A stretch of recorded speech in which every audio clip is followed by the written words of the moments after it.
All right, welcome back, everybody, to Ville ENT. Today we are Ville Chillin on OVW. We're going to talk about OVW and how they kind of got their start. And our resident wrestling expert, Jack, over here, is going to give us some details. So hang out, and we're about to talk about it. It's going to be fun.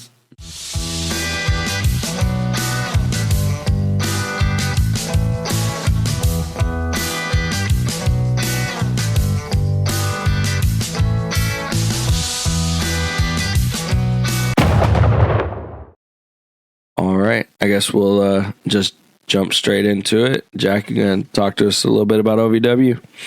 Yeah, definitely. So OVW's really big right now with the new Netflix show, right? Yeah. And it's one of those things. I haven't thought about OVW in forever. Like, I kind of thought that they really quit doing shows. I saw a little bit on the internet, like here and there. I thought they might have been like one-offs, but then I saw where they just released the new Netflix, so it got me really thinking. I ended up just like looking into a little bit of their history. So it's really interesting. One of those things. What happened was it started off as an offshoot of the NWA, National Wrestling Alliance. Mm-hmm. So the way that worked is that it was kind of a major brand that would partner with smaller territories. And it was really, the franchise Ohio Valley Wrestling was started by Danny Davis. And it was partnered with them back in like 93, 97. Yeah, so that's way back. That's like the heyday. Right. So like that's when most of the talent that was coming in was coming in through the NWA, and then there was a couple local talents. But at around 97, that's when the WCW, I think, was like the last big NWA partner. And then since they separated, pretty much the NWA just kind of like dissolved. So at that point, that's when it was just rebranded, instead of NWA Ohio Valley Wrestling or NWA OVW, just Ohio Valley Wrestling. So that was back in 97. That's when they just kind of decided we're just going to do our own thing. Right. Really went, separated from them. And then it was in 98 that they were able to have start doing their first weekly tapings. And that was in like Southern Indiana at the Danny Davis Arena, I believe. And what happened was, like, that show, like, if you think, I was thinking about it, it really is the oldest wrestling show there is other than Raw. Which Raw, I think the first episode was like 93, 94. And with this one being 97, it's the longest, or 98 is the longest running now at this point. So they still do weekly tapings. And the reason any of us even know probably about OVW, honestly, is because of what happened in 99. Is, of course, the Attitude Era. Wrestling got huge at that time. I don't think it's ever been bigger than it was between. So for somebody who really, I watched a little bit of wrestling. I know some of the wrestlers, I guess, but explain the Attitude Era. So the Attitude Era. So in wrestling, the Attitude Era is really like when wrestling, it was the mid-late 90s, I would say, like 97, 98, like 2003. And it was just when wrestling went really, it met like reality TV.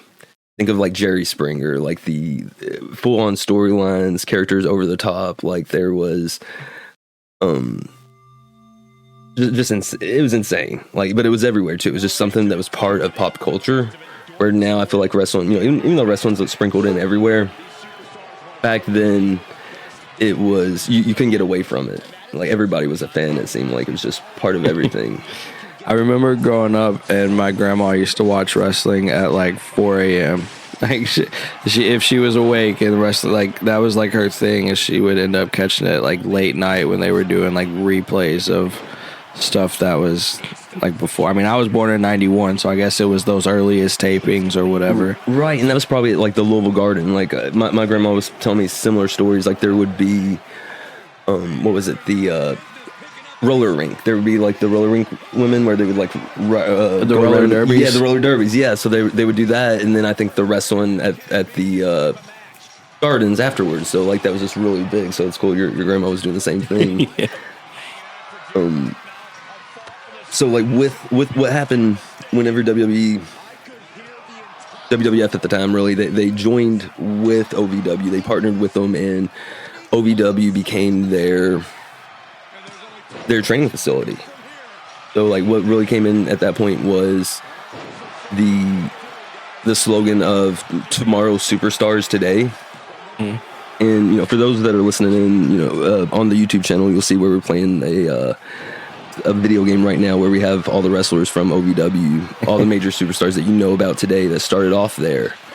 And it was just really cool. I was a kid at the time. I was like 14 years old, but I got to see all these wrestlers starting off. So like Brock Lesnar, John Cena, Randy Orton, which John Cena at the time, he was called Prototype. He was not the John Cena we know today, but it was just really cool to see them get their start and really own their craft. Yeah.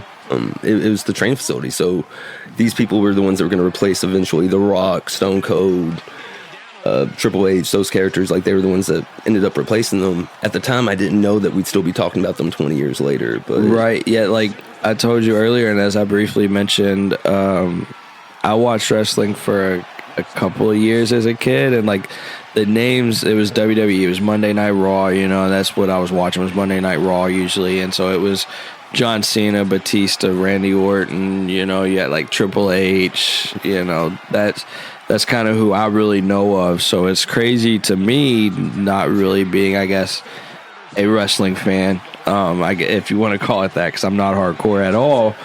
I just know some names, but like to think that these names came from something that started here is crazy to me.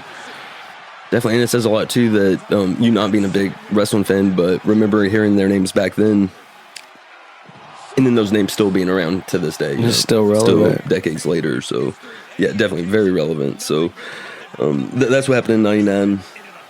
Jim Cornette kind of stepped in, which any wrestling fan that knows Jim Cornette, he's very passionate when it comes to professional wrestling.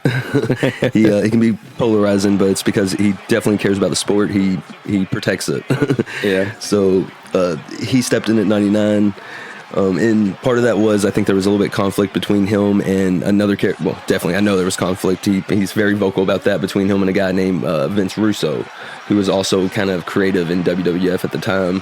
So to kind of get Vince to get Jim Cornette away from that, he came here and really stepped it up with OVW, with the storylines and things like that. So you had Batista. He was actually a character then called Leviathan, and what they would do is training these wrestlers. What would happen is, as they're training, whenever they were ready to make it to WWF, they would rebrand almost. Exactly, but they would bring in they would bring in other wrestlers that were known whenever they were hurt. Oh, gotcha. So like Undertaker, he broke, like, I think he broke his arm, or not his arm, but like his hand or something. And so when he was rehabbing it to get off the ring rust, he would come here and then get the local talent, like Batista, over. At the time he was Leviathan. He was called the Monster of the Deep, and they did this like little segment actually by the Ohio River, like he's coming out like a monster or something. It was definitely Attitude Era type stuff, but he had the match against Undertaker, and that meant like he was ready. Next thing you know, he's Batista, and he's on Monday Night Raw, and that was rinse repeat with Brock Lesnar, John Cena, just different wrestlers like that. But that's awesome. It's still crazy to me to think that really started here. Yeah, dude, it was awesome. Like, being a kid, like, we would go up there we'd go up there every Wednesday. At the time, it was every Wednesday at the Denny Davis Arena right there on Oshep Road, which it still is. It's on Thursdays now, but there was this one wrestler, Elijah Burke. Like, you could talk to him all before the show and after the show, and he was just so cool. He let, I would tell, because I always wanted to be a wrestler when I was a kid, and he let me and a couple other kids, like, he let us go to, like, the side of the building and, like, help us, like, try to pretend like we were doing, like, back bumps or whatever. Like, we did the worst bumps ever or whatever, but he was just really cool, really down-to-earth guy. And he eventually got over, went to the WWF. I don't think his career was has been as big as it should have been. I think he could have definitely been bigger. But it's cool when they're about the fans, though, like creating the next generation. Definitely, and that's what's been happening. But really, growing up and stuff after the Attitude Era, wrestling kind of faded off for a lot of people. I didn't hear anything about OVW, and I guess what it was is when the WWF stepped away around 2007, 2008, they ended their development deal, and OVW, I think, kind of struggled a little bit since then. Where they partnered with some of the other brands like TNA, and it didn't go, you know, as far as like they wanted it to. And then in 2018, things really kind of turned around. In the Al Snow, if anybody knows anything about wrestling, you know who Al Snow is. He got over with a mannequin head. A mannequin head? Yes, it was insane. Like, again, another part of the Attitude Era. He was an amazing wrestler, but even though he was a great wrestler, it just couldn't get over with the bigger audience. Yeah. So he knew about, he needs to tell a story, and he said something about how he had just read an article about a schizophrenic or something, someone who had like personified like inanimate objects. So like they were like hearing voices in like a stuffed animal or something. So he saw a mannequin, and he was like, I'll just go to the ring, and like that's gonna be my friend. He talks, he had a match with it. Like it was just really cool, very creative. And that's who brought OVW back. Gotcha. Really, after Jim Cornette left, and you know, Denny Davis was done with it. You know, he's retiring, he was older. That was 2018. Flash him back to the sock puppet. He had the sock puppet? Mankind. Yeah, definitely. Yes. Yeah, and that's actually Al Snow friends with them. Yeah, they're actually really good friends. They had great chemistry, so it's funny you said that. Yes, definitely, yes. Socko. Yeah, so like at that point, Al Snow tries to bring it back. He partnered with a local, actually one of the biggest boxing company here in Kentucky network called Top Notch Boxing. And with Al Snow, they formed Gladiator Sports Network. So I guess it was just like really just reruns and on demand of old OVW and the new shows in boxing. And they also expanded, you know, with that on demand, they expanded their schools and territories to where they were, you know, training new wrestlers throughout the city, you know, throughout the states, really.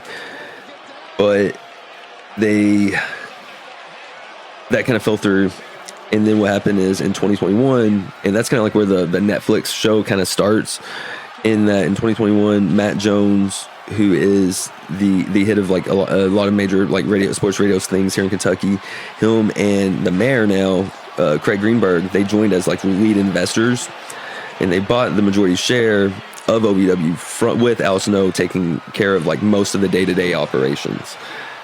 So that's kind of where they are right now, in that the day-to-days, a lot of it's run by Al Snow, but in that Netflix, you can see that they are having a lot of, they do still have struggles financially. You know, wrestling's not as big as it used to be now, but things have changed, because things are definitely changing. Since that show, also WWE joined with UFC. Yep.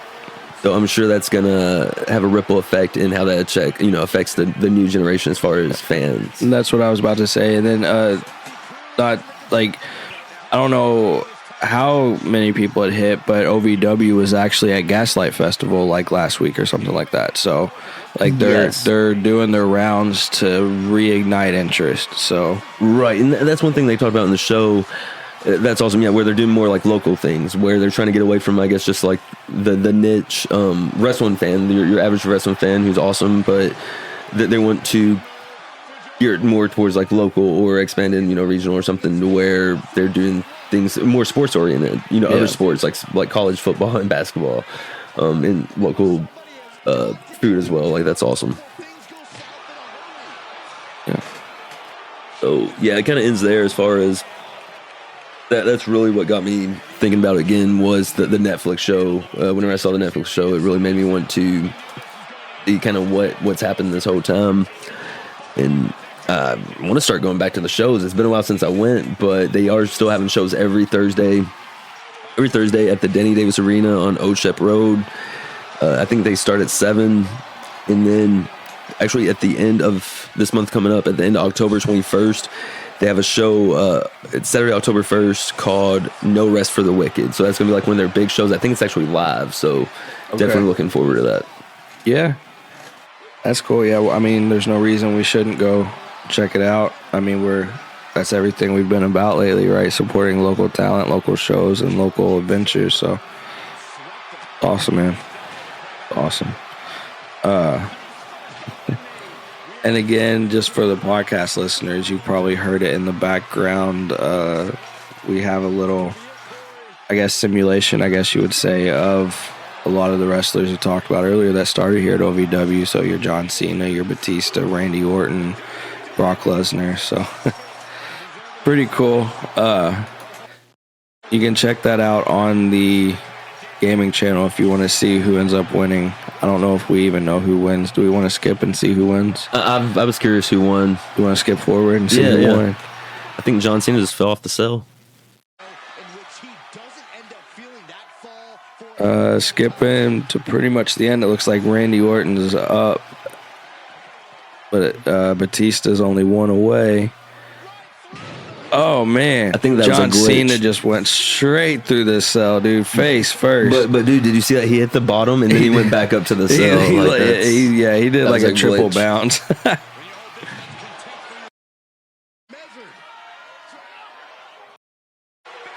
I think Orton got the lead right now, dude. We're 2 minutes in. He's got 3. I think Orton's gonna take it. Well, this is an Iron Man match. Batista and John Cena, like they're right there, but Randy Orton. And it's funny because he's actually, I think, the only one left who's like working full time for the WWE right now. There you go. From the original OVW. So I guess that's a little spoiler of it there, but if you want to see the whole thing, like Jack was saying, it was an Iron Man match, so it was a pretty long match, but definitely kind of interesting, definitely funny, and definitely, like I said, interesting that all those characters kind of started here in our backyard. I had no idea. It's definitely exciting, really, really fun to be part of. I guess with that, do you have anything else you want to add, or... No, I think that's it. Awesome. I guess with that, we're going to close it out. And that's been, again, just Ville Chillin about OVW. So we'll talk to you soon.